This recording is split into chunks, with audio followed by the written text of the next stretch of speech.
Speaking of things that people don't like, Bill O'Reilly is also trending. The saint. He was caught on tape. Now, look, I know some people are going to say, why? Well, look, Bill O'Reilly is not one of us. He's never been one of us. He's never been a conservative. I worked at Fox News for 4.5 years. There's a little bit of inside baseball that I won't fully get into because I think that's catty. And in that case, I'd be a model at Abercrombie & Fitch. But he was caught on tape harassing a allegedly 72-year-old JetBlue worker. And there's some dynamics here that do matter. So we'll talk about that after. But here's a clip when Bill O'Reilly's flight was delayed. No, what you're going to do is 3 hours late now. No, you're going to find out. Yeah. You're going to find out, lower level employee.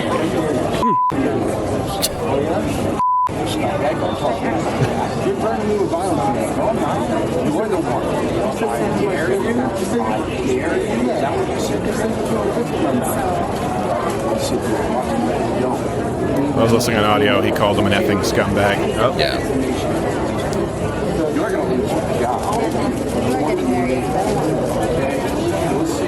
Why, was there a sexual harassment claim? Right. Did they have you on tape? And by the way, with the Bill O'Reilly stuff, yes, it happened. It's not one of those Me Too. They happened long before Me Too. It happened. I worked at Fox for years. Bill O'Reilly did actually, I think, even want to be on this show and have us on me on his show so he could be on this show. And I was like, do you know what I've said about you? It's going to be awkward. I worked at Fox for 4.5 years, and the rule was if you gave something to Hannity, you didn't appear on Bill O'Reilly and vice versa. Yeah. So I was, a 21-year-old being used like a human ping pong ball. And I did have stuff ripped off from me. I've never had any personal negative interactions with Bill O'Reilly, and there was one producer there who was really nice named Ron. Every other interaction I had with the program was really crappy, and everyone said the same thing. And there's a lifetime of footage you can see with Bill O'Reilly. The problem here, this is a guy who, and you get this with also, it's very similar to liberal elitists, so, Nancy Pelosi and insider trading.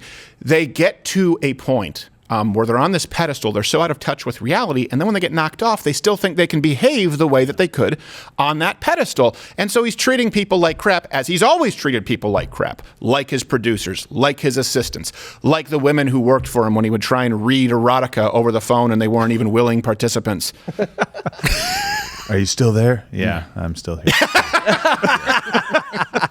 Yep, still listening to. Yep, she's just doing the dishes. Yeah. Yeah, keep talking. This is great. I bet he's not used to flying commercial, and I can't believe he has to fly JetBlue. Yeah. Didn't have Spirit. There's not even a class system on that. No. It's like I was supposed to be at a sex island hours ago, and now my generic Viagra is wearing off. I'm not even going to be hard when I land. No. If the pilot's not ready in 10, I'm gonna slap his James Brown wig clean off. Are there still stewardesses I can grope? What do you mean they're mostly men now? What are they, just stewards? Are they just named Stewart at that point? I'm upset because I might have taken too much Ritterol gas station boner medicine and Minifins. You have to fix this, day rater. I've been working around the clock on a new book that people will pick up at this very airport, take one glance at, and immediately set back down with no intention of purchasing it. Yes, it's titled Killing JetBlue Airlines Employees. Yes. Oh my gosh. He's the one who did Killing Jesus, Killing Lincoln, Killing... It was Killing the Killers was the name of one of his books. Was it really? Yeah, it's like, you need to give up. Yeah. He's focusing on killing quite a bit. Yep, well... Yeah, now he's killing Asian guy who's just trying to do his job. Yeah, Well, killing your own career. That's exactly it. And he said on Twitter, and this is why I think it's important to differentiate, because, look, we don't have all of the details, and I get that you can get frustrated with airline employees, and I get that they can get a little bit lippy. Yeah. But still, this does seem like it's out of line. And let's not conflate this with the kind of cultural censorship, the kind of cultural Marxism that some people refer to as cancel culture, with what's happened here at Bill O'Reilly. He tweeted this out. The character assassins on social media completely lying about my interaction with a JetBlue guy who misled passengers during a 5-hour delay. We've covered on BillO'Reilly.com. I expected this. Wow. Yeah. So by the way, how do you know? Segment? How do you know that they misled you? This is the question, right? We'll be talking actually with half-Asian lawyer Bill Richmond about Johnny Depp. Yeah. And by the way, just spoiler alert, Amber Heard is a piece of crap. Yes. Oh, yeah. yes. Just awful. I'm not even a Johnny Depp fan because every character that he plays just becomes a creepy gay character. It's like Willy Wonka, creepy gay Willy Wonka. Pirate, creepy gay pirate.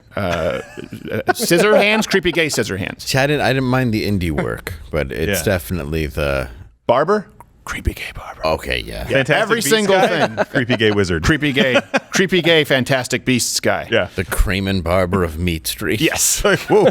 Oh, it's a But little this is but the sort of metrics, right, that need to be met, or the bars that need to be met, for example, for defamation, which is what he's suing Amber Heard for. You need to be able to prove that someone lied. You need to be able to prove that someone knowingly lied, either lied negligently with a public figure, that means with malicious intent. You need to be able to prove that there were serious reputational damages. I think Johnny Depp clears all of them. But in this case, he goes, this person deliberately misled us. How do you know he deliberately misled you?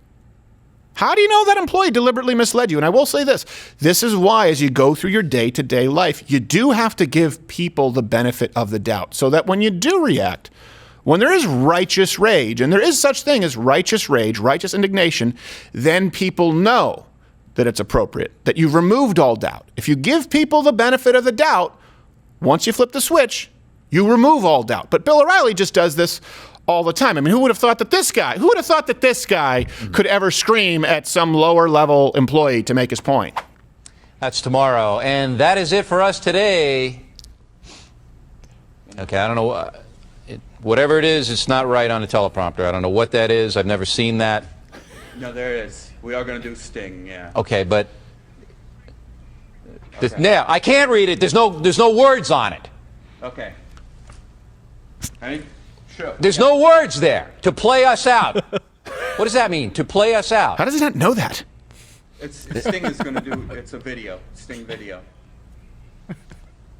Jeez. What is? For credits. I don't know what Burgundy, that calm means. To down. play us out. What does that mean? To end the show? Yeah. Why? All right, go. In 5, 4, 3. That's tomorrow, and that is it. Okay. In 5, 4, 3. Still funny. That's tomorrow, and that is it for us today. And we will leave you with a. I can't do it. Okay. We'll do it live. Okay. No. We'll do it live. F it. Do it live. I'll write it, and we'll do it live. F***ing thing sucks. Still funny. 5, 4, 3. He has to do it. Watch. That's tomorrow, That's and a pro. that is it for us That's a today. pro. I'm Bill O'Reilly. Thanks again for watching. We'll leave you with Sting and a cut off his new album. Take it away. Now watch here. He whips his.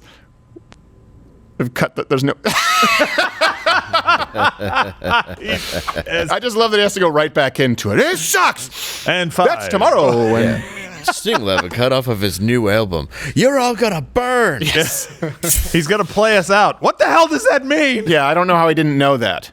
Yeah. That's why if it happened on this show. This is the guy. Even if I was hosting, I'd be like, well, I'll just say what was there. Yeah, and I understand people can get frustrated. Like you kind of heard Yeah. with Christian Bale, where a guy he apologized, but I Crashing understand if his you're trying to do an emotional scene and someone's screwing around. Yeah. Well, there's plus the heat, the repetition. It's Right. tedious. Yeah, I yeah. get that. You have to get emotionally intense for scenes. Yeah. But in this case, he just needed to say, here's a cut from Sting to play us out. I don't think that requires so much buy-in that, you have to be in the zone. There's no words.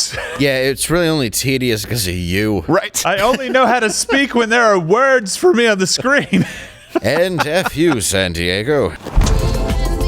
Watch Louder with Crowder live, Monday through Thursday, 10 a.m. Eastern.